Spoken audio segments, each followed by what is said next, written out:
I told anybody who wants to be in BRICS, that's fine, but we're going to put tariffs on your nation. Everybody dropped out. They're all dropping out of BRICS.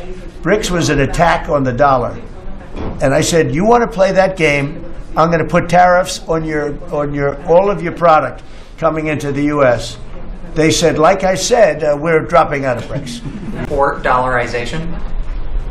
I would say that I'll leave that up to my economic people, but I like the dollar. I'm very strong on the dollar. And anybody who wants to deal in dollars, they have an advantage over people that aren't. But for the most part, we're keeping it that way. I think if Biden would have, that group would have gotten elected, meaning Kamala, you wouldn't have the dollar as your currency anymore. You wouldn't have a world domination by the dollar if I didn't win this election. And now the domination, like BRICS. I told anybody who wants to be in BRICS, that's fine, but we're going to put tariffs on your nation. Everybody dropped out. They're all dropping out of BRICS. BRICS was an attack on the dollar. And I said, you want to play that game, I'm going to put tariffs on all of your product coming into the U.S. They said, like I said, we're dropping out of BRICS. And BRICS is like, they don't even talk about it anymore. Scott, you want to add to that, please? We're very happy with the current currency arrangement.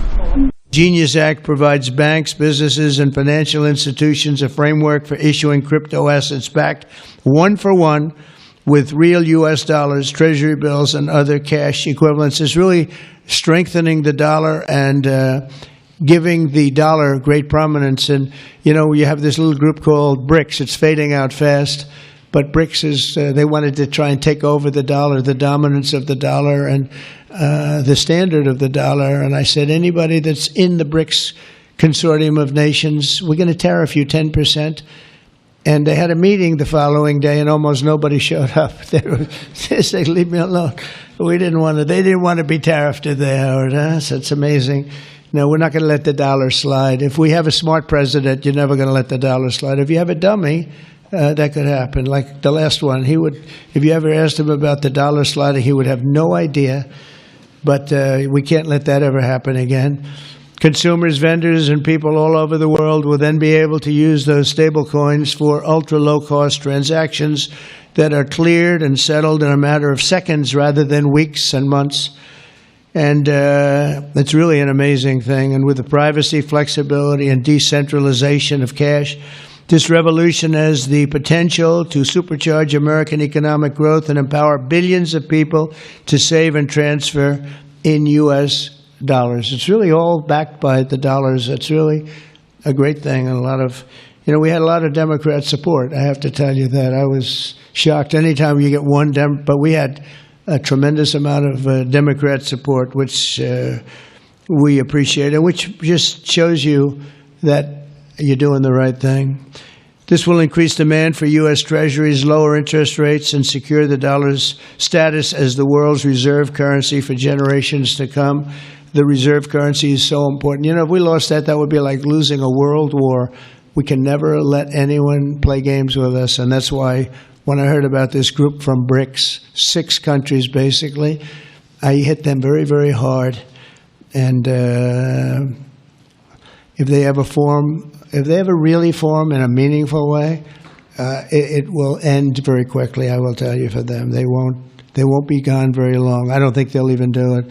They're virtually afraid to meet. The international trading system is based on the foundational principles of open, fair, transparent, non-discriminatory, inclusive, equitable, and a rules-based approach with special and differential treatment for developing countries.